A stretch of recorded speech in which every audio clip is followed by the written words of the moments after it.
Nathan was not like other kids. He was very rowdy and unstable. Sometimes he would throw rocks and sticks at kids. His parents thought this was normal, but when he turned 16, things changed. He was going to his cousin's birthday party, and some kids were poking balloons with a pin and hitting them to make their voices high. But Nathan had other plans with it. He grabbed a needle and pressed it into a kid's arm.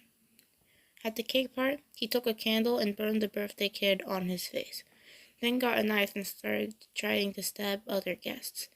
This was when his parents got concerned. Nathan was getting very aggressive and introverted. Once he even got a piece of sandpaper and sanded his teeth until they were thin on their surface and sharp.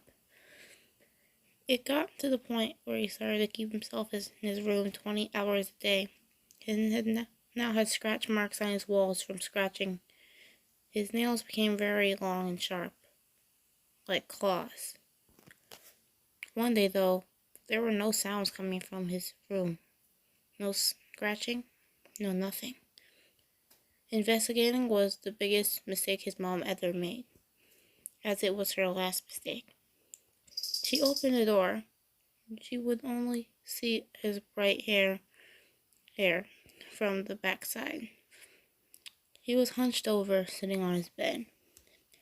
She turned him around and screamed at his new look. Nathan had a sewing needle and a string in his hand that he used to stitch his mouth shut.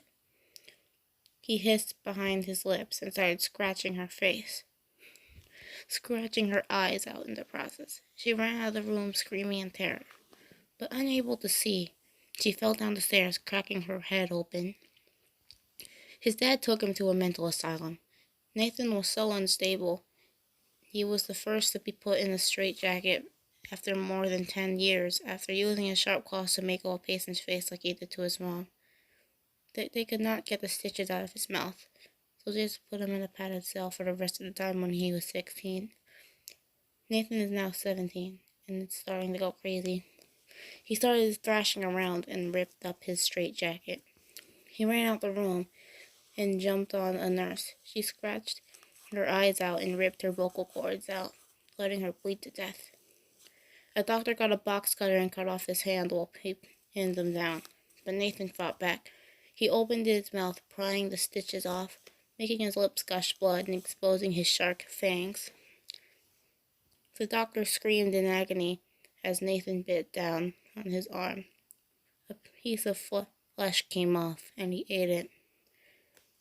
Then he bit on his forehead and pulled back his face skin, exposing his skull. The doctor bled out, and Nathan stood up. He found a mirror and looked at his face. His skin was paper white from blood loss, and his blue eyes lost their color and were now covered by a shadow. He found a sewing needle and string and re-sewed his mouth shut. He found a can of activated charcoal and opened it, and rubbing it onto his face, turning it gray before putting it into the tips of his red hair. His hair now faded into red to coal black. Nathan was happy with his new look. I look like silt soil, he thought. Silt soil is a dirt in Egypt that is black and red. He looked at his missing hand and back at the box cutter. He took the blade out and dug it into his stub. That asylum is now abandoned and no one goes there, except for him, who forever walks in a dizzy way while bleeding. Nathan is gone, and Silt was born.